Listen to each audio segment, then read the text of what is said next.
Nadie en esa cadena de autorización podía responder la pregunta más simple de todas. ¿Qué había dentro de esa casa que justificaba mover el aparato completo del Estado mexicano en 19 días? El 9 de febrero de 2026, a las 7:43 de la mañana, el secretario de Seguridad firmó 3 páginas de lenguaje legal denso que coordinaban una operación internacional para acceder a una propiedad en Lake Forest, Illinois, valuada en $5.9 millones, registrada técnicamente a nombre de una mujer que vivía en Aguascalientes y nunca había pisado esa casa. Pero todos los que leyeron el expediente sabían que la propiedad no era de Oralia Carrillo Villalobos, era de su hermana menor. Y ese nombre, el de la hermana menor, había estado en cientos de portadas de revista en horarios estelares de los años más productivos de la televisión mexicana, en los contratos publicitarios más codiciados de principios de los 2000. Una actriz que ganó suficiente dinero en 12 años para vivir el resto de su vida sin trabajar un solo día más, que desapareció de las pantallas en 2008 para casarse con el abogado más poderoso de México, que reapareció en 2019 únicamente para defender a ese hombre cuando fue arrestado por lavado de dinero y vínculos con el crimen organizado, y que ahora, 7 años después de ese arresto, tenía su nombre en una solicitud que había escalado desde el Servicio de Administración Tributaria hasta la Unidad de Inteligencia Financiera y finalmente hasta la Fiscalía General de la República. 19 días era el margen que existía. La propiedad estaba en proceso de venta. El 28 de febrero, la ley estadounidense de sucesiones requería divulgación completa de activos. El 5 de marzo, nuevos propietarios tomarían posesión legal. Después de esa fecha, cualquier evidencia dentro de esos muros requeriría años de litigio internacional para ser accesible. La orden se envió. El reloj comenzó a correr. La secuencia que llevó a esa orden comenzó con algo completamente rutinario, una notificación automática de venta de propiedad. El 3 de febrero de 2026, la mansión de Lake Forest aparece en listados inmobiliarios con un precio de $5.9 millones y un agente de firma boutique especializada en propiedades históricas. Nada inusual en la superficie, excepto que por acuerdos de cooperación fiscal entre México y Estados Unidos, toda venta de propiedad estadounidense por valor superior a $5 millones, donde el vendedor registrado tenga residencia fiscal mexicana, genera una notificación automática al CJONG SAT. El 5 de febrero, esa notificación llegó. Un analista en la oficina del CJONG SAT en Ciudad de México revisó el expediente como parte de su rutina diaria. El tipo de revisión que se repite cientos de veces sin producir nada relevante, y entonces notó algo que cambió la dirección de todo lo que vino después. La propiedad había sido adquirida en agosto de 2018 por $6.2 millones.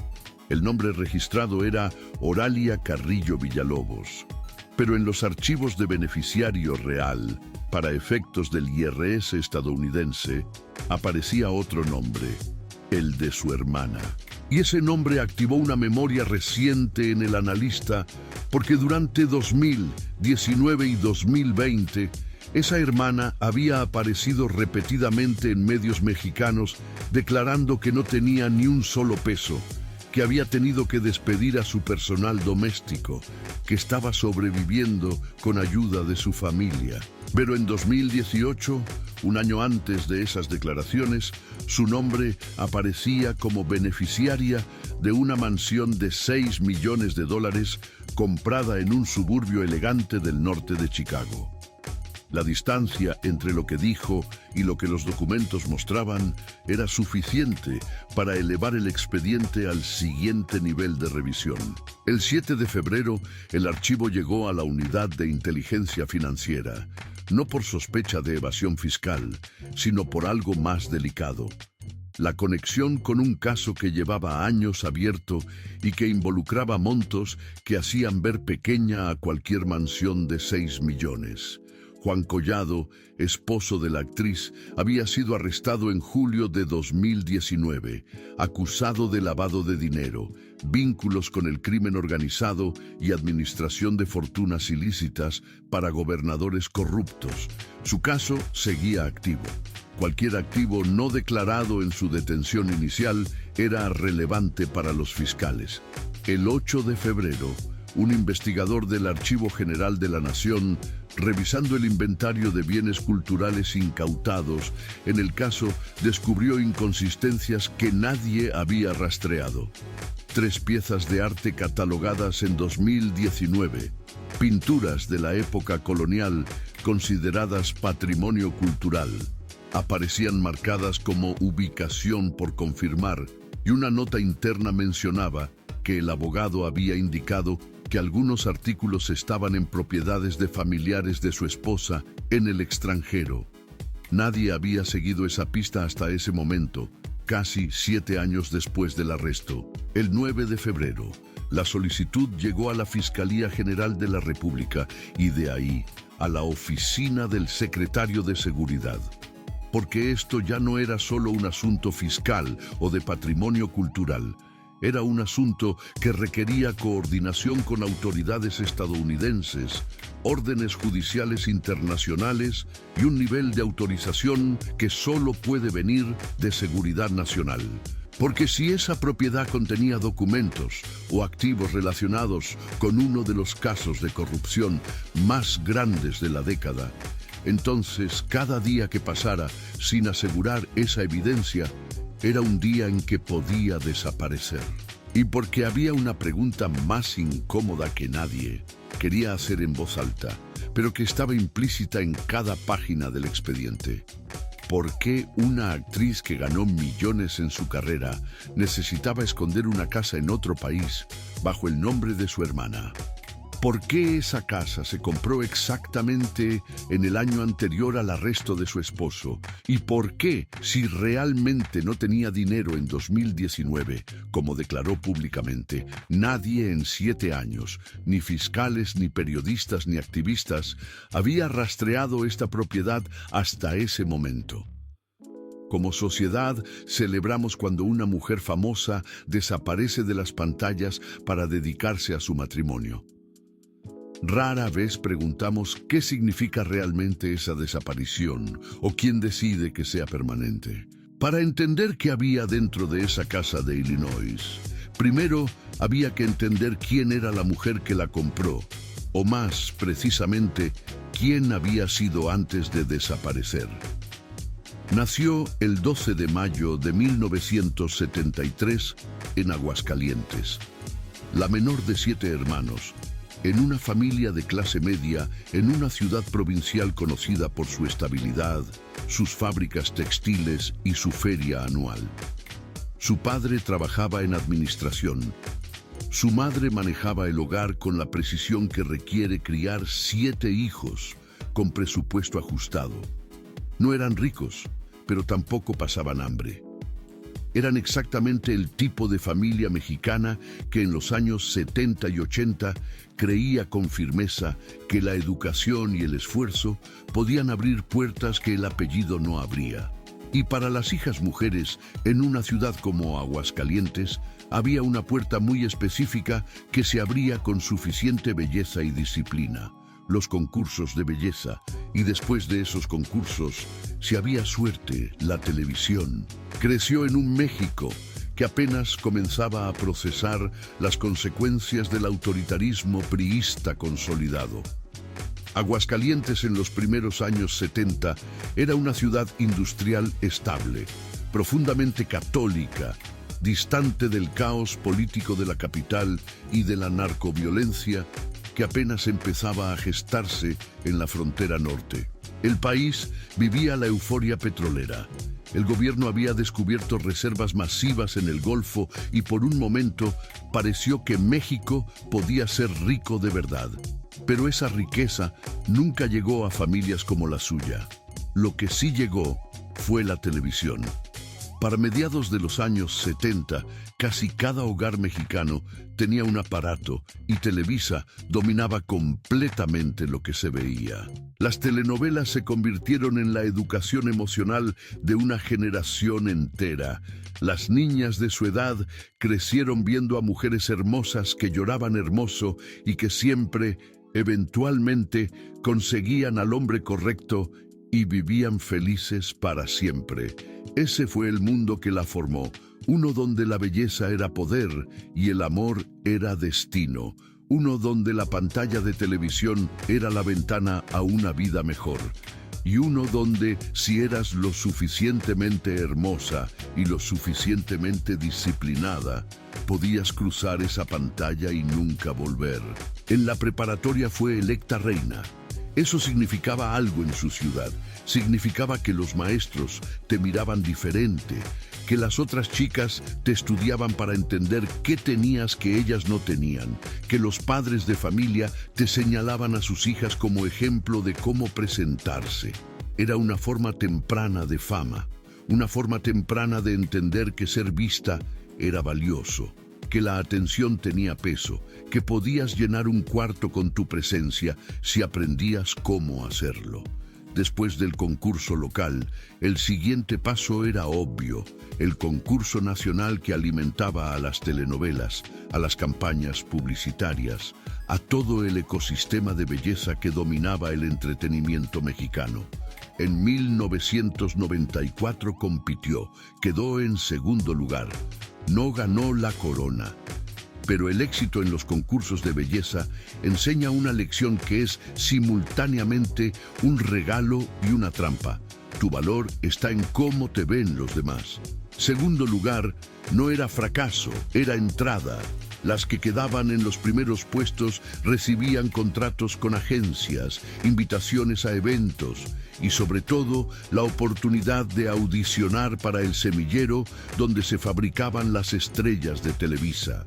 Se inscribió, se mudó a Ciudad de México a los 22 años. Compartía departamento con otras 3 chicas que también habían sido reinas de belleza en sus estados, todas compitiendo por los mismos papeles, todas escuchando la misma evaluación en las audiciones. Muy bonita, pero no sabemos si puede actuar.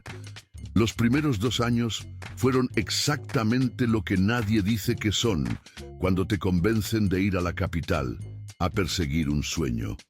Papeles de extra, chica en la fiesta, amiga de la protagonista con 2 líneas de diálogo, audiciones donde entraban 50 mujeres hermosas y salían 49 rechazadas. Aprendió rápido que la belleza te abría la puerta, pero no te garantaba que te dejaran quedarte en el cuarto.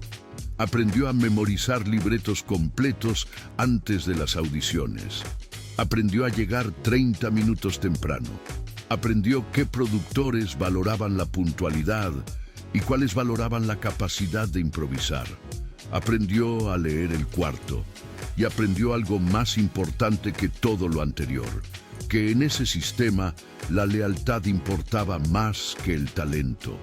Si un productor te daba una oportunidad y tú respondías con profesionalismo absoluto, te volvías parte de su equipo. Y ese productor te llevaría de proyecto en proyecto mientras siguiera produciendo. En 1996, después de 2 años de nunca llegar tarde, nunca quejarse y nunca causar problemas en ningún set, una de las productoras más poderosas de Televisa la eligió para un papel en una telenovela de horario estelar. No era el protagónico, pero era un papel con nombre, con arco narrativo, con suficientes escenas para demostrar que podía sostener una cámara. La productora diría después que la eligió por sus rasgos exóticos, una forma de decir que su belleza no era la belleza genérica de telenovela, sino algo más distintivo. Ojos oscuros e intensos, estructura facial marcada, una presencia que leía en cámara incluso cuando no estaba hablando. Ese primer papel llevó a otro, que llevó a otro. 3 proyectos con la misma productora en 3 años. Eso significaba estabilidad en una industria donde la estabilidad es el recurso más escaso. En los sets, se ganó reputación de ser la más dedicada. Llegaba antes que todos. Se sabía no solo sus líneas, sino las de todos los demás. Nunca pedía cambios en el guión. Nunca se quejaba de las jornadas de 14 horas. Los actores veteranos la trataban con respeto porque ella trataba el trabajo con respeto. Y lentamente su nombre empezó a significar algo en la industria que había rechazado a la mayoría de las mujeres que habían llegado con ella desde sus ciudades de origen. Para el año 2000 era una actriz establecida, conocida, rentable y confiable. El dinero entraba rápido, pero ella nunca aprendió realmente a dónde iba. Había un contador, había inversiones que alguien recomendaba, había propiedades que convenía comprar. Firmaba lo que le ponían enfrente porque las personas que se lo ponían enfrente eran profesionales. Y había aprendido a confiar en los profesionales como había aprendido a confiar en los productores. Esa confianza era una extensión de su lealtad.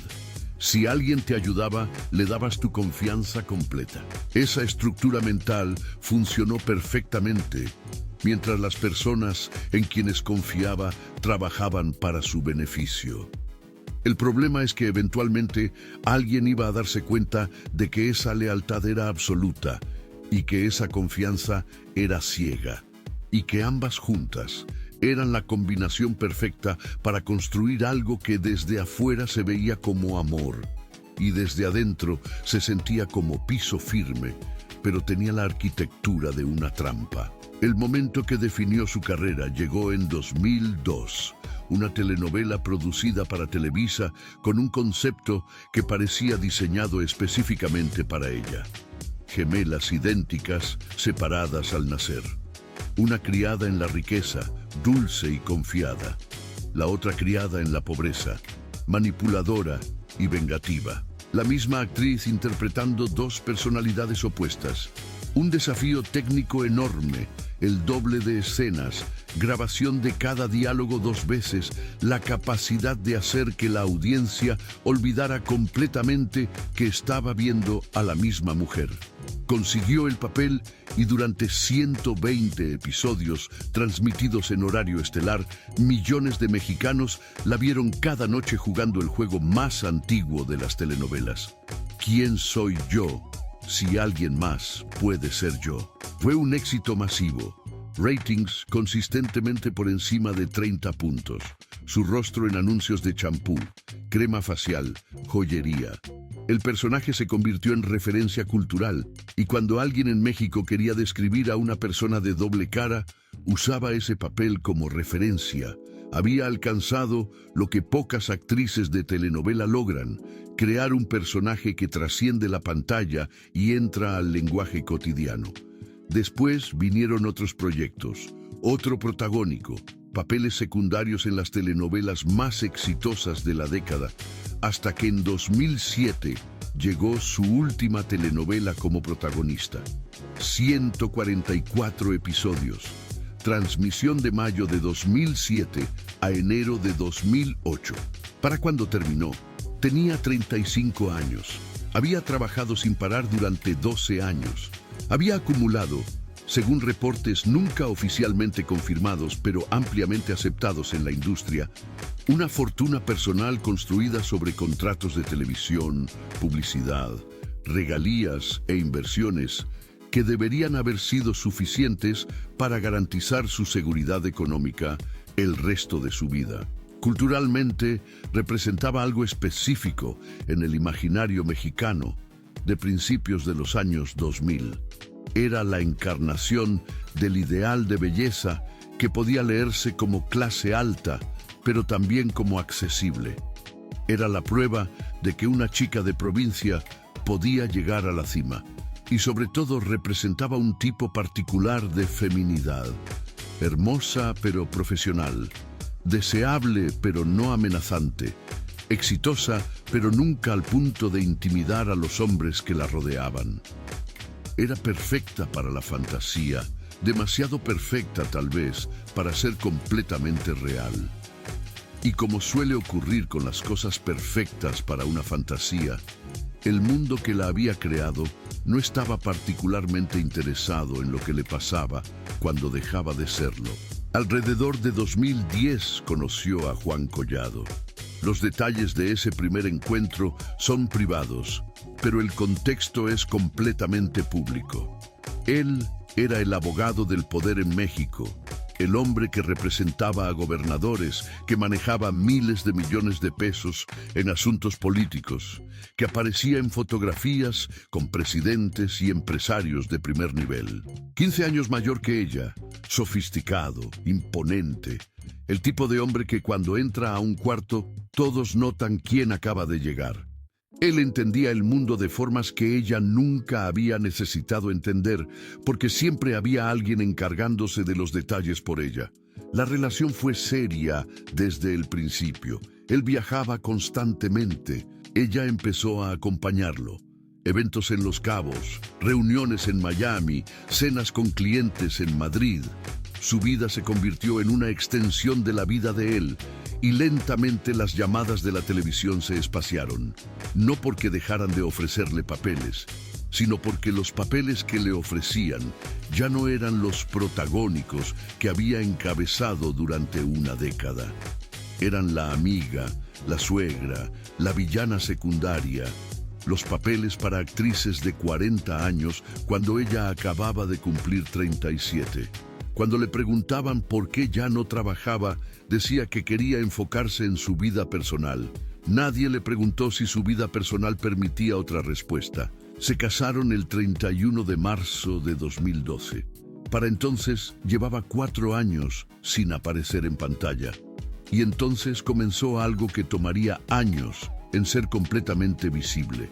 Los episodios de su telenovela más exitosa se repetían cada 2 años en Televisa, en horario vespertino, entre las 3 y las 5 de la tarde. La misma mujer de 30 años, perfecta, inmutable, actuando la historia de 2 gemelas idénticas, donde una era pura bondad y la otra era pura ambición. Cada nueva generación de espectadores la conocía congelada en ese papel. No sabían que había dejado de actuar. No sabían que se había casado con un abogado poderoso. No sabían que había desaparecido. Para millones de mexicanos, ella no envejecía, no cambiaba, no existía fuera de esas 120 horas de transmisión repetidas infinitamente. En 2024, una periodista de espectáculos entrevistó a 20 personas menores de 25 años que reconocieron su nombre. 17 dijeron que era una actriz de telenovelas clásicas. 14 no sabían que todavía estaba viva. Ninguno sabía que había estado casada con Juan Collado. Cuando la periodista mostró fotos de ella visitándolo en prisión, en 2020, varios preguntaron si era una hermana o una prima. La imagen en la pantalla, joven, perfecta, de otra época, era más real para ellos que la mujer de 51 años que vivía en el mundo actual. Se había convertido en su propio fantasma. Lo que representaba se había vuelto más importante que lo que realmente era. En artículos académicos sobre representación femenina en telenovelas, su nombre aparecía como ejemplo del arquetipo de mujer dividida, la santa y la pecadora en el mismo cuerpo. En estudios sobre identidad mexicana, su telenovela más famosa se analizaba como metáfora de dualidad nacional. Su cara estaba en retrospectivas de la época dorada de la televisión mexicana, pero nadie buscaba a la mujer real para preguntarle qué opinaba de esos análisis. No era necesario, el símbolo era suficiente. El símbolo no envejece, no se divorcia, no se arruina. El símbolo es perfecto porque no es humano. Mientras su imagen permanecía congelada en los canales de repetición, la industria que la había creado siguió adelante sin mirar atrás. Los productores que habían competido por trabajar con ella lanzaron nuevas estrellas. Los fotógrafos que habían capturado su rostro para portadas de revista encontraron rostros más jóvenes. Las marcas que habían pagado por su imagen firmaron contratos con figuras que tenían millones de seguidores en plataformas que no existían cuando ella estaba en su momento más alto. Para 2015, 6 años antes de que su esposo fuera arrestado, ya era historia en la industria del entretenimiento. Y cuando más necesitó que alguien la estuviera viendo, en 2019, en 2020, en 2021, mientras visitaba una prisión casi todos los días, nadie en esa industria estaba mirando. Estaban todos ocupados vendiendo la nostalgia de su imagen mientras ella desaparecía en tiempo real. Para 2019, cuando Juan Collado fue arrestado, ella llevaba 11 años sin trabajar, 11 años sin ingresos propios, 11 años construyendo una vida donde cada decisión financiera pasaba por él. Y de repente, él ya no estaba. Pero eso vino después. En 2012, cuando se casó, todo parecía ser exactamente lo que debía ser. Tenía 39 años. Había trabajado sin parar durante 16 años y finalmente había alguien que se encargaría de todo. Eso fue lo que pensó. No entendió que encargarse de todo eventualmente incluiría encargarse de ella. La última telenovela en la que fue protagonista terminó su transmisión en abril de 2008. Tenía 36 años.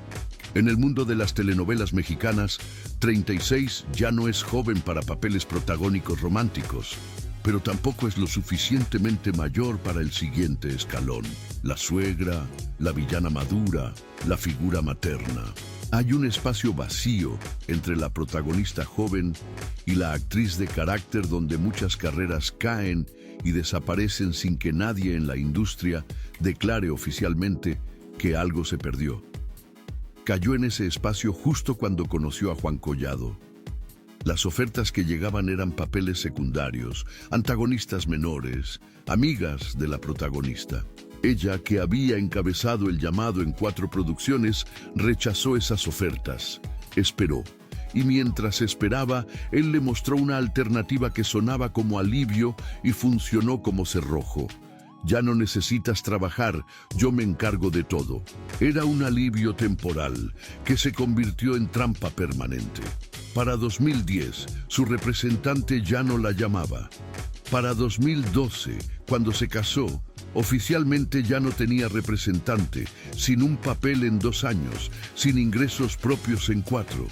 Y entonces hizo lo que muchas mujeres hacen cuando el mundo profesional las rechaza y un hombre poderoso les ofrece seguridad. Aceptó que su identidad ya no sería actriz, sino esposa. El primer año de matrimonio todavía recibía depósitos de regalías por las repeticiones de sus telenovelas, cantidades irregulares que llegaban a una cuenta personal que había abierto cuando firmó su primer contrato grande. Era su dinero. Pero Juan Collado le sugirió algo que sonaba completamente razonable.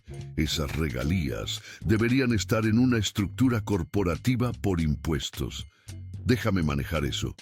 Y ella firmó la creación de una LLC. Firmó el poder notarial que lo nombraba Managing Member con autoridad de firma exclusiva. Firmó la transferencia de los contratos de regalías a la nueva entidad. Todo legal, todo limpio, todo con el mejor contador y el mejor abogado, que era él mismo. Y de repente, los depósitos ya no llegaban a su cuenta personal, llegaban a la cuenta de la LLC que él administraba. Él le daba una tarjeta de crédito. Él pagaba todo. Ella compraba lo que necesitaba. Él recibía el estado de cuenta. No había pleitos, no había restricciones obvias, pero tampoco había autonomía. Para 2015, cuando firmó la enmienda al acuerdo prematrimonial, ya llevaba 3 años sin ver directamente su propio dinero. Y en algún punto de esos 3 años dejó de ser su dinero. Se convirtió en nuestro dinero que él administraba. En México hemos confundido durante décadas el control con la protección. Le decimos caballeroso a un hombre que maneja el dinero de su esposa. Le decimos dedicada a una mujer que renuncia a todo por él. Pocas veces nos detenemos a preguntar qué pasa cuando ella quiere recuperar lo que renunció y descubre que ya no le pertenece.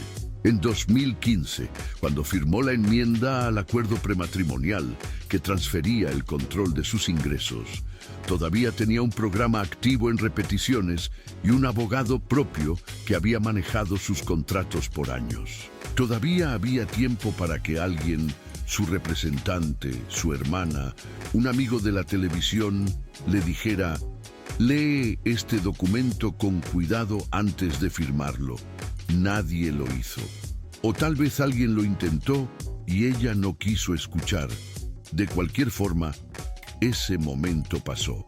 Cuando una actriz mexicana se retira para dedicarse a su vida personal, sus amigas de la industria entienden el código. Primero llaman. Luego, cuando las llamadas no se devuelven, mandan mensajes. Luego, cuando los mensajes se responden con vaguedades como «estoy bien», solo ocupada paran de insistir, no por maldad, por respeto al espacio, por intuir que algo ha cambiado y que presionar sería incómodo. Entre 2015 y 2019, su círculo social se redujo sistemáticamente. Las actrices con quienes había compartido sets se casaron, tuvieron hijos, siguieron trabajando. Sus vidas avanzaron mientras la de ella se detuvo. Los productores que la habían dirigido la invitaban a eventos. Ella iba del brazo de Collado, sonreía en las fotos y se iba temprano porque él tenía una llamada importante o una reunión al día siguiente. Gradualmente las invitaciones se espaciaron. Sus redes sociales mostraban solo fotos con él, viajes que él organizaba, cenas con sus clientes. Su identidad digital se convirtió en apéndice de la de él. Para 2019, su círculo más cercano consistía en 3 tipos de personas: la familia de él, los socios de él y su propia familia que vivía en Aguascalientes y la veía cada vez menos. No había amigas, no había colegas, no había nadie con quien pudiera hablar honestamente sobre cómo se sentía, porque todos los que quedaban en su vida estaban ahí por conexión con él. El 9 de julio de 2019, agentes de la Fiscalía General de la República arrestaron a Juan Collado en un restaurante del Pedregal. Ella no estaba con él. Se enteró por teléfono. Y en ese momento, la arquitectura que él había construido durante 7 años se reveló completamente. Intentó acceder a las cuentas bancarias congeladas por orden judicial. Intentó hablar con el contador, que ya no devolvía llamadas porque estaba cooperando con los fiscales. Llamó al banco donde supuestamente tenían cuentas de ahorro. La cuenta estaba a nombre de una de las LLC de Collado, no a nombre de ella. Las tarjetas de crédito dejaron de funcionar. La casa donde vivían estaba bajo investigación patrimonial. Ella tenía 4,000 pesos en efectivo en su bolsa. 4,000 pesos, una de las actrices mejor pagadas de principios de los años 2000. Una mujer cuyo rostro había estado en cientos de portadas de revista, tenía menos dinero disponible que una secretaria con 2 semanas de sueldo ahorradas. No porque fuera pobre, porque todo lo que era suyo estaba estructurado de forma que necesitaba la autorización de él para tocarlo.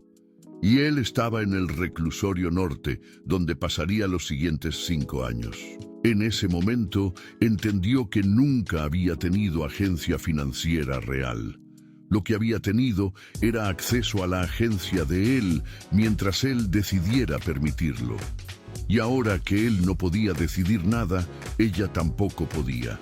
En julio de 2019, cuando Collado fue arrestado, el gobierno mexicano congeló cientos de millones de pesos en propiedades y cuentas vinculadas a él.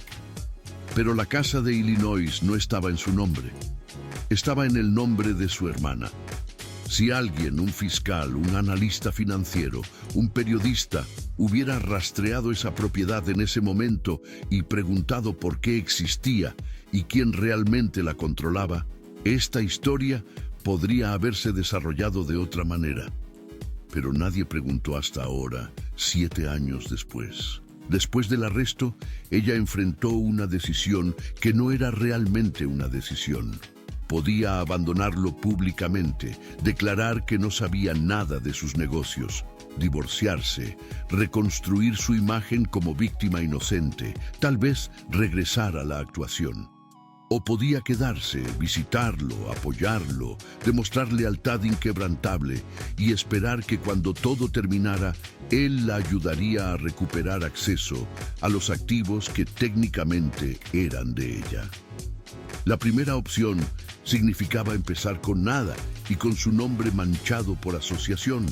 La segunda significaba apostar los próximos años de su vida a que él le devolvería lo que era suyo. Eligió la segunda, y en el proceso de esa elección perdió la última parte de sí misma que quedaba. Los siguientes 5 años los pasó interpretando un papel, la esposa leal. Cocinaba comida especial para llevarle, manejaba comunicaciones con sus abogados, iba al reclusorio tan seguido que los guardias la conocían por nombre, daba entrevistas defendiéndolo, publicaba fotos con mensajes de apoyo. Se convirtió en actuación no de telenovela, sino de vida real. Y la línea entre actuar lealtad y sentir lealtad se volvió tan delgada que ni ella misma sabía ya de qué lado estaba. Para 2024, cuando Collado salió con brazalete electrónico, había pasado tanto tiempo siendo la esposa de él que ya no recordaba cómo ser simplemente ella. Y 3 días después de salir de prisión, él pidió el divorcio. Toda esa actuación, todo ese sacrificio, y al final resultó que ella nunca había sido más que un activo temporal. La pregunta que nadie puede responder desde afuera es si fue lealtad lo que la mantuvo visitando esa prisión todos los días durante 5 años, o si fue algo más complicado, algo entre desesperación y supervivencia, entre amor y falta de opciones. El 10 de febrero de 2026, a las 6:45 de la mañana, un equipo de 4 personas salió de Ciudad de México rumbo al aeropuerto internacional. Patricia Méndez, 51 años, especialista en recuperación de patrimonio cultural del Archivo General de la Nación, dirigía la operación. Con ella viajaban 2 investigadores de su departamento y un experto en análisis forense de documentos del Instituto de Investigaciones Jurídicas de la Universidad Nacional Autónoma de México. Vuelo directo a Chicago, 3 horas y media. La coordinación con autoridades estadounidenses había tomado 3 días de negociación legal. La orden judicial mexicana tenía que ser reconocida por una corte de Illinois bajo tratados bilaterales de cooperación. El Servicio de Alguaciles de Estados Unidos asignó a un Deputy Marshal de la oficina de Chicago para supervisar el acceso a la propiedad y garantizar que el procedimiento cumpliera con protocolos estadounidenses. No era un arresto, no era una redada, era recuperación de evidencia en una investigación internacional, pero requería la misma precisión legal que cualquier operación con implicaciones diplomáticas. Oralia Carrillo Villalobos, la hermana registrada como propietaria, había proporcionado la llave de la propiedad de forma remota desde Aguascalientes, pero había llamado a alguien que sí podía estar presente. Una mujer de 74 años que había sido asistente personal de la actriz entre 2002 y 2007, durante los años pico de su carrera y que vivía ahora en un suburbio de Chicago. Cuando Oralia le explicó la situación, aceptó ir. Si esto ayuda a ella de alguna forma, dijo, voy. A las 8:15 de la mañana, hora de Chicago, el equipo llegó a la dirección. Mansión estilo francés, construida en 1914. 3 pisos, rodeada de robles centenarios cubiertos de nieve. 2 patrullas del servicio de alguaciles ya estaban en el lugar asegurando el perímetro, no porque esperaran resistencia, sino porque el protocolo lo requería. Patricia bajó de la camioneta rentada, respiró el aire gélido de febrero en Illinois y observó la casa por primera vez. Era hermosa, elegante, completamente fuera de lugar en esta historia. La asistente llegó 15 minutos después, manejando un sedán plateado de precio moderado. Mujer mayor, cabello gris corto, abrigo grueso de invierno, rostro cansado pero determinado. Se presentaron brevemente. Patricia le explicó el procedimiento. Estamos aquí para recuperar documentos y objetos que pueden ser evidencia en una investigación. No es una acusación contra su antigua empleadora. Es un esfuerzo por entender qué pasó. La mujer asintió. Entiendo. Y espero que encuentren lo que necesitan encontrar. Afuera, febrero de 2026, en los suburbios de Chicago. Una madre cruza la calle empujando una carriola doble, hablando por auriculares. Un auto eléctrico blanco se carga en la entrada de la casa de enfrente. Dos adolescentes pasan en bicicleta mirando sus teléfonos mientras pedalean. Un camión de reparto entrega paquetes en la esquina. El mundo funciona a velocidad digital, conectado, constante, moderno. Patricia gira la llave. La puerta se abre. Entran a 2018. Muebles cubiertos con sábanas blancas. No hay asistente de voz. No hay termostato inteligente. Un teléfono fijo en la mesa de entrada. Revistas en la mesa de centro. Publicaciones mexicanas de agosto de 2019. Una lámpara que requiere encenderse manualmente. El aire huele a tiempo detenido, como si el día que él fue arrestado, esta casa dejara de existir en el presente y se convirtiera en una cápsula preservada, congelada, esperando. Patricia enciende las luces del vestíbulo. Piso de mármol italiano. Escalera curva hacia el segundo nivel. A la derecha, sala formal. A la izquierda, comedor. Todo impecablemente decorado y todo completamente vacío de vida. La asistente habla por primera vez desde que entraron. Su voz suave pero clara. Ella vino aquí sola muchas veces. Él nunca estuvo en esta casa ni una sola vez. Patricia procesa esa información. Esta no era la casa de ellos, era la casa de ella, o al menos era donde ella venía cuando necesitaba estar lejos de él. La sala formal estaba congelada en el momento de su decoración. Sofás estilo clásico cubiertos con sábanas blancas que el equipo retiró con cuidado. Debajo, tapicería color marfil perfectamente preservada, sin manchas, sin desgaste, muebles que nunca se habían usado realmente. En la mesa de centro, un arreglo floral seco en un jarrón de cristal, flores que habían sido frescas hace años. En el gabinete, copas todavía en su empaque original con etiquetas de precio visibles, compradas en 2018 y nunca abiertas. Y en la esquina, un detalle que Patricia anotó y fotografió. Facturas de entrega de flores, un servicio automático, flores frescas entregadas cada 2 semanas a esta dirección desde 2018. Patricia revisó la fecha de la última entrega, enero de 2026, 2 meses antes. Las flores seguían llegando a una casa vacía porque nadie había cancelado la suscripción. Patricia miró alrededor de la sala. Esta casa nunca fue un hogar, fue una inversión o una celda hermosa. Y entonces notó algo más. Encima de la chimenea de mármol había un rectángulo más claro en la pared. El papel tapiz alrededor era color beige envejecido, pero ese rectángulo era beige fresco, protegido del sol y el tiempo por algo que había colgado ahí durante años. 2 agujeros pequeños en la pared donde habían estado los clavos. Patricia midió el espacio con las manos, aproximadamente 60 por 90 centímetros. El tamaño de un retrato formal grande. Supo de inmediato qué había estado ahí. La foto de boda, removida, no guardada en algún closet de la casa, sino desaparecida completamente.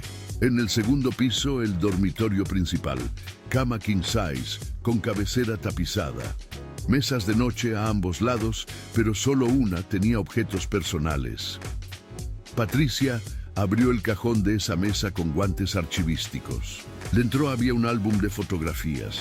No el tipo profesional que se hace para bodas, sino un álbum personal barato de los que se compran en cualquier tienda de departamentos. Patricia lo llevó hacia la ventana donde había mejor luz y comenzó a pasar las páginas. 37 fotografías, todas de ella, ninguna de ella con él. Ella en esta misma casa, en otoño, con hojas doradas en los árboles del jardín, visible por la ventana detrás de ella. Ella en la cocina cocinando con un delantal simple. Ella con 3 mujeres que claramente eran sus hermanas, sentadas en el jardín en sillas de plástico, riendo. Ella en pijama en esta misma cama, leyendo un libro sin maquillaje. Fotografías que nunca aparecieron en ninguna red social. Fotografías que nadie más había visto. Fotografías de la mujer real, no de la imagen pública. Patricia llamó a uno de los investigadores para que documentara cada página y luego dijo, más para sí misma que para el equipo. Aquí estaba la Yadira que nadie conocía, la que existía cuando él no estaba mirando. En el estudio del segundo piso, un cuarto pequeño con escritorio, estantería y una ventana con vista al jardín lateral, encontraron más. El escritorio tenía 3 cajones. El inferior estaba atascado. Patricia trabajó la cerradura con cuidado y finalmente lo abrió.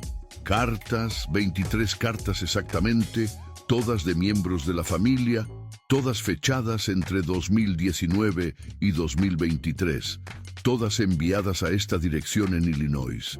Patricia abrió una con cuidado usando espátula archivística para no dañar el papel. Era de Oralia, la hermana, fechada en marzo de 2020. Estamos preocupados por ti. Ya no llamas como antes. Mamá pregunta por ti cada semana. Cuando te preguntamos cómo estás, solo dices que bien, pero nos preguntamos si tienes permiso para llamar, si él está bien con que hables con nosotros. Por favor, contesta con honestidad. Te extrañamos. Patricia sintió algo apretarse en su pecho. Abrió otra de un hermano de junio de 2021. Necesitamos hablar sobre las propiedades. No entendemos por qué todo está en nuestros nombres. Los abogados nos están llamando. Dicen que somos propietarios registrados de cosas que nunca vimos. ¿Tú sabías de esto? ¿Por qué no nos explicaste antes? Otra de otra hermana, de diciembre de 2022. Por favor, ven a visitarnos cuando puedas, aunque sea un día. Mamá ya tiene 84 años. No sabemos cuánto tiempo más, por favor. Muchas de las cartas ni siquiera habían sido abiertas. Los sobres estaban sellados, enviados aquí, recibidos por el servicio postal, pero ella no estaba aquí para abrirlos. O estaba aquí, pero no podía enfrentar leerlos. Patricia leyó varios extractos en voz alta a su equipo, su voz apretada. Su familia la estaba llamando, pero ella ya no sabía cómo responder sin mentir. Y entonces notó la estantería detrás del escritorio. 5 repisas. Libros en las 4 que estaban arriba y abajo. Pero la del medio, exactamente al nivel de los ojos, estaba vacía. Patricia se acercó. Había una línea de polvo claramente visible en la madera y dentro de ese polvo espacios limpios, rectángulos de aproximadamente el tamaño de estuches de DVD. Patricia conocía ese patrón. Alguien había tenido una colección completa de algo ahí y la había removido. Le preguntó a la asistente que observaba desde la puerta qué había en esa repisa. La mujer se acercó, miró y su rostro se ensombreció. Sus telenovelas. Ella tenía DVDs de todos sus proyectos. Me acuerdo porque cuando trabajé para ella en los años 2000, los guardaba como tesoro. Eran prueba de su trabajo. Patricia fotografió los espacios vacíos. Alguien había removido su archivo de carrera, su identidad profesional, físicamente borrada. Patricia caminó hacia la ventana del estudio. Afuera, Un vecino de la casa de enfrente paleba nieve de su entrada con movimientos mecánicos y rutinarios. Un día normal de febrero en un suburbio estadounidense. Vida ordinaria. Patricia pensó en ella, sentada en este escritorio mirando por esta ventana, viendo a esa gente vivir vidas normales. Vidas donde tu casa es realmente tuya. Donde firmar papeles no te atrapa. Donde que mi esposo maneja las finanzas no significa no tengo acceso a mi propio dinero. Ella podía ver a ese vecino desde esta ventana, dijo Patricia en voz baja, sentada aquí, mirando a gente que vive vidas donde tus activos son tuyos. Ella sabía la arquitectura de su propia trampa, y aún así no sabía cómo escaparla. El gabinete de archivos en el estudio estaba cerrado con llave. Patricia encontró la llave en el cajón superior del escritorio, escondida bajo un libro de recetas marcado con notas manuscritas sobre comidas que ella había cocinado para llevar al reclusorio norte. Abrió el gabinete. Carpetas colgantes organizadas por año, todas contenían documentos financieros. Patricia y el forense comenzaron a revisarlos sistemáticamente, y lo que encontraron fue una educación completa en cómo estructurar dependencia. Carpeta de 2012. Contrato prematrimonial original relativamente estándar, protegiendo los activos de ambas partes. Y entonces, grapa suelta en la parte de atrás. Poder notarial general, fechado 2 días antes de la boda. Ella otorgando a Juan Collado autoridad completa sobre sus decisiones financieras, legales y médicas. Carpeta de 2013. Documentos de formación de la LLC. Ella listada como propietaria, él como managing member con autoridad de firma exclusiva. Carpeta de 2015. Enmienda al acuerdo prematrimonial. La sección que protegía sus regalías de telenovelas como activos separados fue modificada. Nueva redacción. Ingresos futuros de ambas partes serán administrados conjuntamente a través de estructuras corporativas para optimización fiscal. En términos simples, su dinero ahora fluía a través de entidades que él controlaba. Carpetas de 2016 a 2018. 3 inmuebles en Ciudad de México, comprados a nombre de ella, inmediatamente transferidos a fideicomisos administrados por la firma de Collado. El forense examinó cada firma bajo lupa portátil, verificando presión del bolígrafo, ángulos, características individuales. Después de 20 minutos de análisis meticuloso, dio su dictamen. Las firmas son auténticas. Ella firmó estos documentos, pero miren las fechas y el contexto progresivo. Cada uno transfiere un poco más de control. Es una arquitectura de dependencia construida documento por documento, cada pieza legal por sí sola, pero juntas son una jaula. Patricia organizó los documentos en orden cronológico sobre el escritorio. Los fotografió desde arriba, capturando la secuencia completa, y entonces habló no tanto al equipo, sino al registro oficial que estaba creando. Si alguien te pregunta cómo se controla a una persona sin violencia física, le muestras estos papeles. Cada firma es voluntaria. Cada documento es legal. Cada decisión fue tomada por ella con asesoría legal disponible. Y juntas construyeron una prisión financiera perfecta. El forense apiló cuidadosamente los documentos asegurándolos con clips archivísticos. Patricia se sentó en la silla de cuero del estudio, probablemente la misma silla donde ella se sentó cuando revisó estos mismos papeles años después, tratando de entender qué había firmado. La casa estaba en silencio, excepto por el zumbido lejano del refrigerador 2 pisos abajo, un sonido mecánico que enfatizaba la ausencia de vida humana. Cada firma parecía voluntaria cuando la vio de forma aislada, dijo Patricia. Solo cuando las ordenas por fecha puedes ver qué construyeron juntas. Para cuando ella entendió la jaula, la puerta ya estaba cerrada y la llave estaba en el bolsillo de él. Pero faltaba algo más. Patricia lo sentía. Todos esos documentos explicaban la estructura, pero no explicaban la experiencia. No explicaban cómo se sintió vivir dentro de esa estructura. Regresaron al dormitorio principal. Patricia había notado algo antes que no había investigado completamente: el walk-in closet. Desde afuera parecía normal, grande, pero normal para una casa de ese nivel. Patricia entró. Ropa colgada ordenadamente, zapatos en repisas y al fondo, empotrada en la pared trasera, algo que no pertenecía a un closet ordinario. Una caja fuerte digital de alta seguridad. El tipo que se instala para proteger documentos importantes, joyas, efectivo. El tipo que instalaría un abogado experto en proteger activos. Patricia la miró. Combinación digital de 6 dígitos. 3 intentos antes de bloqueo permanente. ¿Por qué alguien instala una caja fuerte de este nivel en una casa que supuestamente pertenece a su cuñada?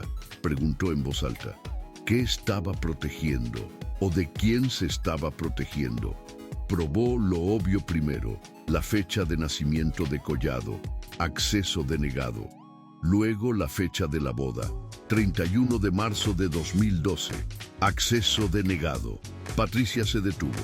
Un intento más y la caja se bloquearía permanentemente. Necesitarían un técnico especializado, órdenes adicionales, potencialmente días de demora. Pensó, si esta caja fuerte estaba aquí para proteger algo de Collado, ¿qué combinación usaría ella que él no pudiera adivinar?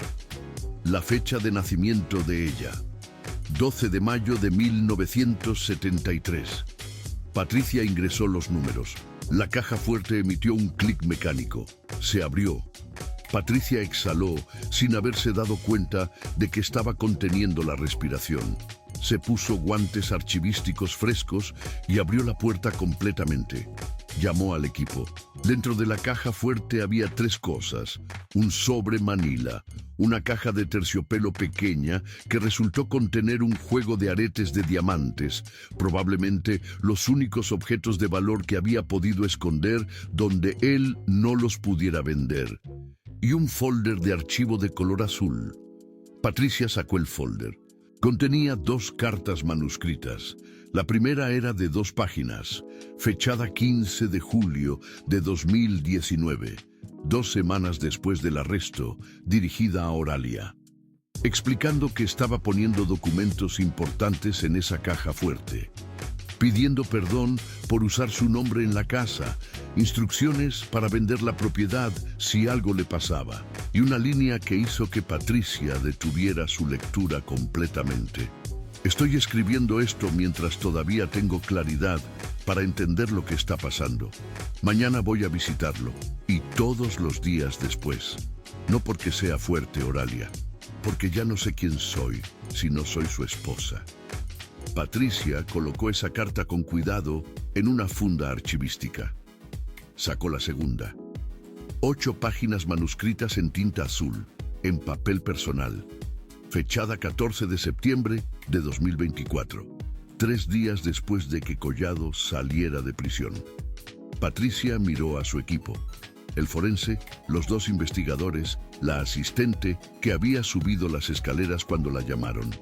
Necesito que todos escuchen esto, dijo, y comenzó a leer. Se paró junto a la ventana del dormitorio, donde la luz de la tarde entraba más clara. Sostuvo las 8 páginas con cuidado. La escritura era clara pero emocionalmente presionada. Palabras tachadas y reescritas, manchas de tinta donde la mano había descansado sobre escritura fresca. Comenzó a leer en voz alta, su voz profesional pero no indiferente. 14 de septiembre de 2024. Estoy escribiendo esto porque necesito que alguien sepa que yo entendí lo que me estaba pasando. Tal vez nadie encuentre esto nunca, o tal vez lo encuentren dentro de muchos años, cuando ya no importe. Pero necesito escribirlo de todas formas. Necesito decir en voz alta, o al menos en papel, lo que no puedo decir a nadie más. Me casé con él el 31 de marzo de 2012. 2 días antes firmé un poder notarial que le daba control sobre mis finanzas. Mi abogado en ese momento me dijo que era estándar para matrimonios de alto patrimonio. Yo confié. ¿Por qué no confiaría? Él era el abogado más poderoso de México. Yo era actriz de telenovelas. Él entendía el mundo de una forma que yo nunca entendería. Entre 2012 y 2019 firmé documentos que él me ponía enfrente. Formación de compañías, transferencias de propiedades, enmiendas a nuestro acuerdo prematrimonial. Cada vez que preguntaba qué estaba firmando, él explicaba que era por impuestos, por protección de activos, por optimización. Y yo firmaba porque lo amaba, y porque cuando amas a alguien, confías en que te está protegiendo. El equipo escuchaba en silencio. La asistente había cerrado los ojos. Patricia continuó, su voz más tensa. Dejé de trabajar en 2008, no porque él me lo pidiera directamente, sino porque mi carrera se estaba terminando y él ofreció una alternativa. Ya no necesitas trabajar. Yo me encargo de todo. Sonaba como amor. Sonaba como que finalmente alguien me cuidaría después de años de cuidarme sola. No entendí que estaba cambiando cuidado propio por dependencia. No entendí que me encargo de todo eventualmente significaría controlo todo. Para 2015 yo ya no tenía acceso directo a mi dinero. Todo fluía a través de compañías que él administraba. Tenía tarjetas de crédito, pero él recibía los estados de cuenta. Podía comprar lo que quisiera, pero él sabía cada compra. No había restricciones obvias, pero tampoco había privacidad. Y sin privacidad financiera no hay verdadera autonomía. Patricia volteó otra página. Su mano temblaba ligeramente. El 9 de julio de 2019 lo arrestaron y en ese momento descubrí que todo lo que pensaba que era mío realmente no lo era. O técnicamente era mío, pero estructurado de forma que no podía tocarlo sin su autorización. Las cuentas congeladas, las propiedades bajo investigación, incluso esta casa que compré con mi propio dinero, con las regalías de mis telenovelas, estaba en el nombre de mi hermana y con una hipoteca que dependía de su garantía financiera. Mi salida de emergencia requería su llave. Tenía 2 opciones: dejarlo públicamente y empezar de cero, o quedarme, apoyarlo, esperar que cuando saliera me ayudaría a recuperar acceso a lo que era mío. Elegí la segunda opción y me pasé 5 años interpretando el papel de la esposa leal. Fui al reclusorio casi todos los días, cociné para él, manejé comunicaciones con sus abogados, di entrevistas defendiéndolo, publiqué fotos con mensajes de apoyo y cada día me preguntaba, ¿esto es amor o es cálculo? ¿Lo estoy apoyando porque lo amo o porque abandonarlo significaría perder acceso permanente a todo lo que trabajé durante 16 años? Eventualmente dejó de importar la diferencia. Amor y necesidad se volvieron la misma cosa. Patricia hizo una pausa. Las siguientes páginas describían el 11 de septiembre de 2024, 3 días antes de escribir esa carta. El día en que Collado fue liberado con brazalete electrónico. Vino a mi departamento. No estaba viviendo conmigo, tenía un lugar separado. Se sentó en mi sala y me dijo que había conocido a alguien durante el último año de su encarcelamiento. Otra mujer. Dijo que quería empezar de nuevo. Me pidió que firmara papeles de divorcio rápidamente. Le pregunté sobre las propiedades, sobre las cuentas, sobre las regalías de mis telenovelas, que todavía estaban fluyendo a través de sus compañías. Me dijo que los abogados lo resolverían eventualmente. Eventualmente. Después de 5 años de visitarlo casi todos los días, después de sacrificar cualquier posibilidad de reconstruir mi carrera, después de convertirme en chiste nacional, eventualmente. La asistente abrió los ojos. Había lágrimas corriendo por su rostro. Dios mío, susurró. Ella sabía todo este tiempo. Ella sabía. Patricia llegó a la página final. Su voz se quebró ligeramente, pero continuó. Esta casa iba a ser mi salida de emergencia. La compré en 2018 cuando empecé a entender que tal vez algún día necesitaría un lugar donde él no pudiera encontrarme. Pero incluso esto lo estructuré mal, siguiendo su consejo. Puse la escritura en el nombre de mi hermana por impuestos. Y ahora me doy cuenta de que ni siquiera sé cómo escapar de mí misma, porque la mujer que fui antes de conocerlo ya no existe. Y la mujer que soy ahora fue construida completamente alrededor de él. Y entonces Patricia leyó la última línea, las palabras que resumían todo. Yo no fui su esposa, fui la última propiedad que nunca pudo vender. Patricia dejó de leer. Puso las páginas suavemente sobre la cama. Nadie habló durante 30 segundos. El forense se quitó los lentes y se frotó los ojos. Una de las investigadoras, mujer de 28 años, lloraba abiertamente sin intentar esconderlo. El otro miraba al piso. La asistente tenía la mano sobre su boca.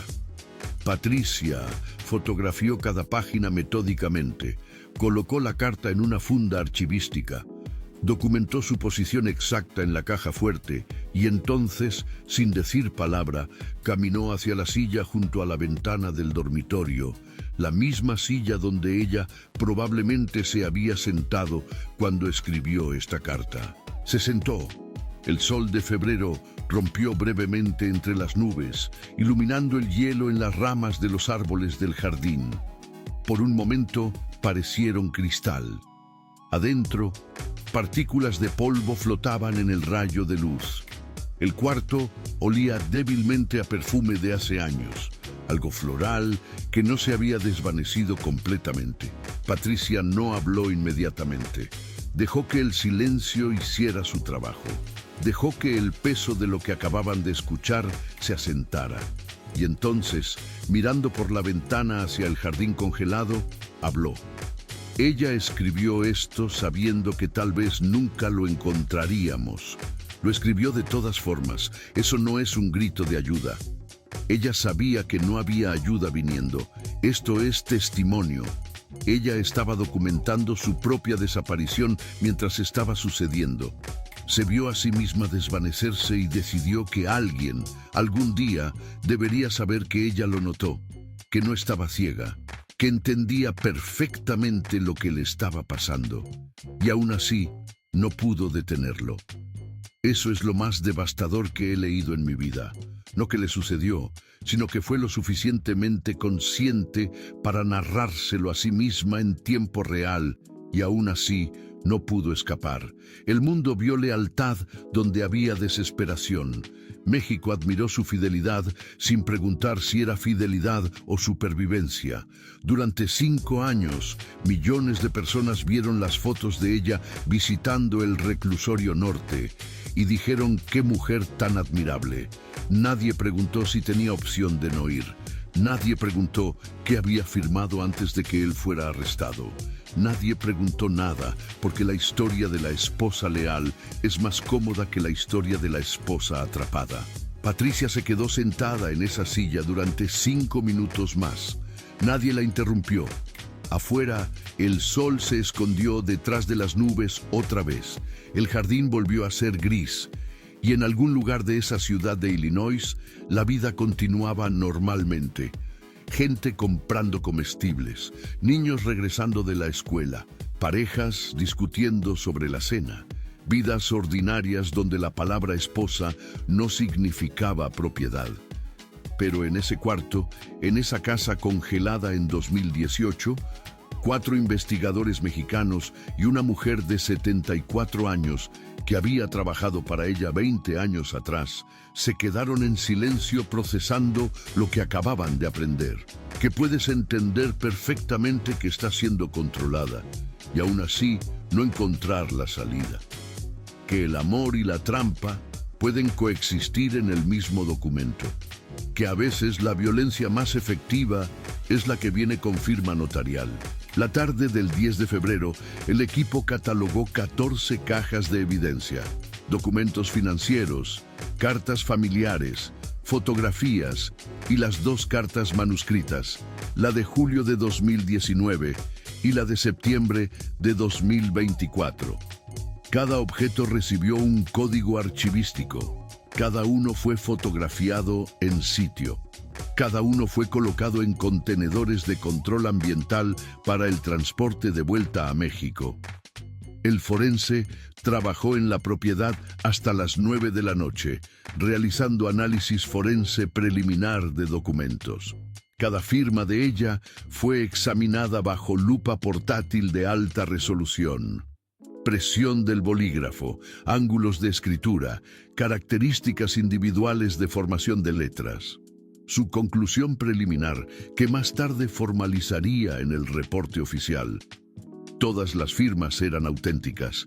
Ella había firmado cada documento personalmente.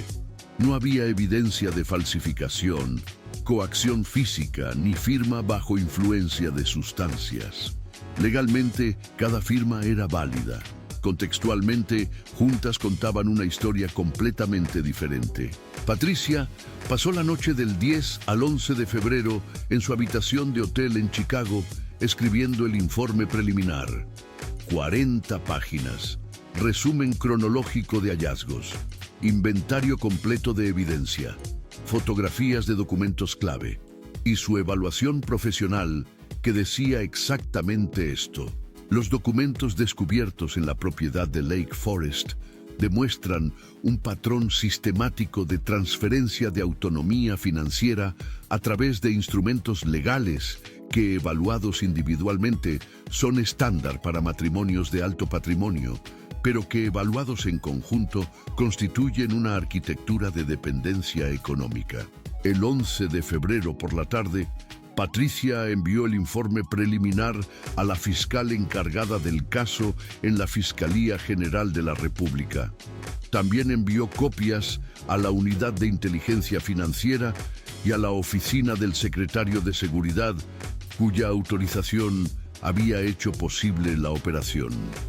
El reporte completo, titulado Análisis Patrimonial y Documental Propiedad Carrillo Villalobos, Lake Forest, Illinois, se completó el 18 de febrero. 247 páginas, secciones detalladas sobre historia de la propiedad, arquitectura financiera, autenticación de documentos, correspondencia descubierta, análisis legal, evaluación de patrimonio cultural. Las copias certificadas fueron preparadas para la Fiscalía General, la Unidad de Inteligencia Financiera, la Oficina del Secretario y los archivos del Archivo General de la Nación. Los hallazgos fueron coordinados con el Servicio de Alguaciles de Estados Unidos. La Corte de Illinois aceptó la presentación del gobierno mexicano, declarando interés legal en la propiedad. La venta programada para principios de marzo fue pospuesta indefinidamente, pendiente de resolución legal sobre la clasificación de ciertos activos descubiertos dentro de la propiedad. Pero surgió una pregunta legal fundamental. Después de revisión por parte de los fiscales de la Fiscalía General, la respuesta fue incómoda. Probablemente no había delito, no bajo la ley mexicana actual. La coacción económica en el matrimonio, el uso de control financiero para limitar la autonomía de la pareja, no está tipificada como delito en el Código Penal Federal de México. La violencia económica está reconocida en la Ley General de Acceso de las Mujeres a una vida libre de violencia desde 2007, pero las sanciones son principalmente administrativas, no penales. Y en este caso específico, cada documento firmado fue firmado voluntariamente con asesoría legal disponible, sin evidencia de amenazas físicas ni fraude documental. Lo que los fiscales tenían era evidencia de un patrón, pero un patrón no es un crimen cuando cada elemento individual del patrón es legal. El informe oficial incluyó una declaración explícita. Estos hallazgos no alegan actividad criminal por parte de la señora Carrillo. Documentan un patrón de coacción económica que, aunque legal bajo la ley mexicana vigente, representa control sistemático incompatible con autonomía y dignidad personal. El 20 de febrero, el abogado de ella recibió una copia sellada de los hallazgos. El informe reconocía múltiples interpretaciones posibles de las acciones de Juan Collado. Explotación deliberada de una pareja dependiente. Protección estándar de activos de alto patrimonio que inadvertidamente la atrapó cuando él fue encarcelado. O mezcla compleja de cuidado genuino y control estructural. El informe no concluía cuál interpretación era la correcta. Establecía solamente que, independientemente de la intención, el resultado fue idéntico. Dependencia financiera completa. La respuesta de ella a través de su abogado llegó el 24 de febrero. Breve, directa. Confirma la autenticidad de los documentos descubiertos. Solicita privacidad durante este tiempo. Declina presentar cargos criminales contra cualquier persona, desea seguir adelante con su vida. No asistiría a la presentación pública programada para marzo. Pero la historia no terminaría con su silencio. El 28 de febrero, el día original del plazo de venta de la propiedad, la Comisión Nacional para Prevenir y Erradicar la Violencia contra las Mujeres anunció una nueva iniciativa. Protocolos de protección financiera para mujeres en relaciones de alto riesgo, talleres de alfabetización financiera, servicio gratuito de revisión legal para poderes notariales y acuerdos prematrimoniales, sistema de reporte anónimo para patrones de abuso económico. El 4 de marzo, una senadora solicitó una reunión informativa completa y trajo consigo un borrador de legislación con un nombre específico, Ley de Transparencia Patrimonial en el Matrimonio. Y Patricia Méndez preparó una presentación pública, porque si ella no podía contar su historia, alguien tenía que hacerlo por ella. No como chisme, no como escándalo, sino como advertencia. El 4 de marzo de 2026, 11 de la mañana, Auditorio del Archivo General de la Nación, Avenida Constituyentes, Ciudad de México. Capacidad oficial, 180 personas. Asistencia real, aproximadamente 200, con gente parada en los pasillos laterales y al fondo. La mezcla era inusual. Académicas de estudios de género, periodistas de medios de espectáculos y de investigación, representantes de organizaciones de derechos de las mujeres, funcionarias de la Comisión Nacional, 3 senadoras en primera fila, curadoras del Museo Memoria y Tolerancia, y aproximadamente 40 miembros del público general que habían solicitado acceso cuando el evento fue anunciado discretamente una semana antes. Ella no estaba presente, ningún miembro de su familia tampoco. En primera fila, lado derecho, una representante de la Fiscalía General de la República y una analista de la Unidad de Inteligencia Financiera, rostros institucionales, testigos oficiales, de que esto no era entretenimiento, era registro público de hallazgos gubernamentales. Patricia Méndez tomó el podio con una pantalla de proyección detrás, mostrando el título de su presentación: Arquitectura de dependencia, sin fotografías de ella, sin imágenes sensacionalistas, solo texto y documentos. Comenzó con datos duros. Una carrera de 12 años, contratos documentados que totalizaban millones solo en salarios base, sin contar regalías, publicidad ni endorsements. Una mujer que ganó suficiente dinero para vivir cómodamente el resto de su vida sin trabajar un solo día más. Y sin embargo, en 2019, cuando su esposo fue arrestado, declaró públicamente no tener ni un solo peso. Patricia proyectó la línea de tiempo. 2012, matrimonio. 2012, poder notarial firmado 2 días antes de la boda. 2013, formación del LS con control transferido. 2015, enmienda al acuerdo prematrimonial. 2016 a 2018, transferencias de propiedades. Cada documento legal, cada firma auténtica, cada decisión tomada con asesoría disponible. La pregunta no es si ella firmó estos documentos, dijo Patricia. La pregunta es, ¿qué construyeron estos documentos cuando se los evaluó juntos? Proyectó fotografías de los documentos encontrados en Illinois, nombres y detalles sensibles redactados, pero las estructuras visibles. Mostró cómo las regalías de telenovela, que antes llegaban directamente a cuenta personal, fueron redirigidas a través de entidades corporativas donde ella era dueña nominal pero sin autoridad de firma. Mostró cómo propiedades compradas a su nombre fueron inmediatamente transferidas a fideicomisos administrados por terceros. Explicó la casa de Illinois, comprada con su propio dinero, pero con título registrado a nombre de su hermana y con hipoteca dependiente de garantía financiera de Collado. Ella compró su propia salida de emergencia, dijo Patricia, pero la puerta requería la llave de él. Mostró las cartas de familia descubiertas en el estudio. Proyectó extractos con nombres redactados, pero las preguntas visibles. ¿Tienes permiso para llamar? ¿Por qué las propiedades están en nuestros nombres sin que lo supiéramos? Por favor, ven a visitarnos.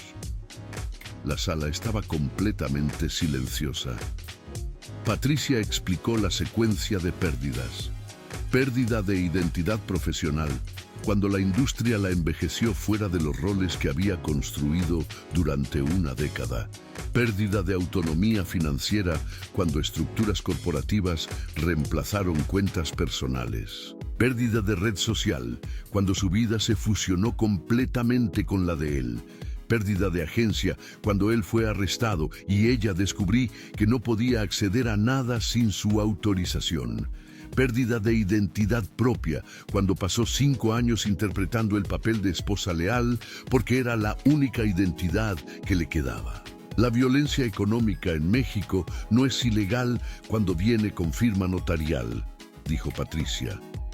La coacción financiera sistemática no es crimen cuando cada documento es técnicamente voluntario. Y por eso miles de mujeres viven en situaciones similares sin que la ley reconozca que son víctimas de algo. Y entonces Patricia hizo una pausa. Recogió una carpeta de la mesa junto al podio. Hay un documento más, dijo. Su tono cambió. Ya no era analista académica, era testigo humana. Esto fue encontrado en la caja fuerte de la propiedad de Illinois, escrito por ella el 14 de septiembre de 2024, 3 días después de que su esposo salió de prisión. Sostuvo el documento. La sala esperó. 30 segundos de silencio. El teléfono de alguien emitió una alarma. Lo silenciaron frenéticamente. Patricia abrió el documento y leyó. Yo no fui su esposa. Fui la última propiedad que nunca pudo vender. Se detuvo durante 3 segundos. En la audiencia, inhalaciones audibles. Una mujer en la fila 5 se cubrió la boca. La representante de la fiscalía escribió algo en su libreta y lo subrayó 2 veces. Una periodista en la parte trasera comenzó a escribir inmediatamente. Una senadora cerró los ojos. Otra mujer se limpió lágrimas discretamente. La línea colgó en el cuarto como humo. Nadie tosió, nadie se movió. Y entonces una mujer de 71 años, sentada en la fila 7, se puso de pie lentamente. Llevaba un cardigan morado. Sostenía una bolsa gastada. Su voz temblaba, pero habló con claridad. Ella nos hizo creer en el amor durante años, en todas sus novelas. Merecía que alguien creyera en ella cuando más lo necesitaba. Pero ninguno de nosotros preguntamos dónde estaba. La vimos en esas fotos visitando la prisión y dijimos qué admirable. No preguntamos si estaba bien. No preguntamos nada. Se sentó. 3 mujeres más en la audiencia asintieron. Una dijo en voz baja, «Tiene razón. Patricia miró directamente a la mujer. Tiene razón, y por eso estamos aquí. Esto ya no se trata solo de ella. Se trata de las miles de mujeres en México que están firmando documentos similares ahora mismo. Patricia explicó las respuestas institucionales ya en desarrollo. La senadora presentaría esa misma tarde ante la Comisión de Justicia del Senado la Ley de Transparencia Patrimonial en el Matrimonio, requiriendo asesoría legal independiente obligatoria antes de firmar poderes notariales amplios en contexto matrimonial, declaraciones anuales de transparencia financiera en matrimonios donde un cónyuge administra todos los activos, y criminalizando la coacción económica como forma de violencia doméstica, con voto en pleno esperado para abril. El Museo Memoria y Tolerancia abriría el 15 de abril una exposición sobre violencia económica en matrimonios de figuras públicas, con reproducciones de documentos anonimizados de casos de alto perfil que demostraban patrones de control financiero. Entrada gratuita para mujeres todos los martes. La Comisión Nacional lanzaría en mayo un programa piloto en 3 estados, talleres obligatorios de alfabetización financiera para trabajadores de la industria del entretenimiento, servicio gratuito de revisión legal para acuerdos prematrimoniales y poderes notariales, sistema de reporte anónimo para patrones de abuso económico. Pero lo más importante, dijo Patricia mirando directamente a la audiencia, es esto. Si usted o alguien que conoce está en una relación donde no puede acceder a su propio dinero, donde firma papeles sin entenderlos completamente, donde su protector controla todo, eso no es amor, es control, y hay ayuda disponible. Patricia proyectó información de contacto de organizaciones de apoyo, líneas telefónicas, sitios web, oficinas de asesoría legal gratuita, y entonces, sin ceremonia, sin resumen dramático, cerró su presentación. Gracias por su atención. El reporte completo está disponible para consulta pública. Salió del podio. La sala explotó en conversación. Periodistas corriendo hacia la salida, senadoras reunidas en grupo discutiendo la legislación, mujeres en la audiencia intercambiando números de teléfono, formando conexiones, contándose cosas en voz baja. Y la mujer del cardigan morado que había hablado desde su asiento se quedó sentada sosteniendo su bolsa, llorando calladamente, porque había entendido algo que todos en ese cuarto estaban comenzando a entender. Que ella no era la excepción. Era solo la que tenía una mansión lo suficientemente cara para que alguien finalmente preguntara. 3 semanas después de la presentación pública, Patricia Méndez está en su oficina del Archivo General de la Nación. El caso está archivado oficialmente. La exposición del museo abrirá en 2 semanas. La legislación está en comisión. Patricia ha dado 4 entrevistas a medios nacionales. Ha recibido 47 correos electrónicos de mujeres contando historias similares. Ha respondido todos personalmente, redirigiendo a recursos legales cuando corresponde. El caso está cerrado formalmente. Pero Patricia no puede cerrarlo en su mente. Abre el cajón inferior de su escritorio. Adentro, una memoria USB. Los escaneos completos de la carta de 8 páginas escrita en septiembre de 2024. Patricia se prometió a sí misma que no la leería otra vez. No es necesario. Ya documentó todo. Ya cumplió su función profesional, pero la abre de todas formas y lee otra vez. A las 3 de la tarde toma un descanso. Camina por los pasillos del edificio estirando las piernas, despejando la mente. Pasa junto a la sección de archivos nacionales de televisión. Por una puerta abierta escucha un televisor. Alguien está revisando metraje histórico. Reconoce la voz inmediatamente.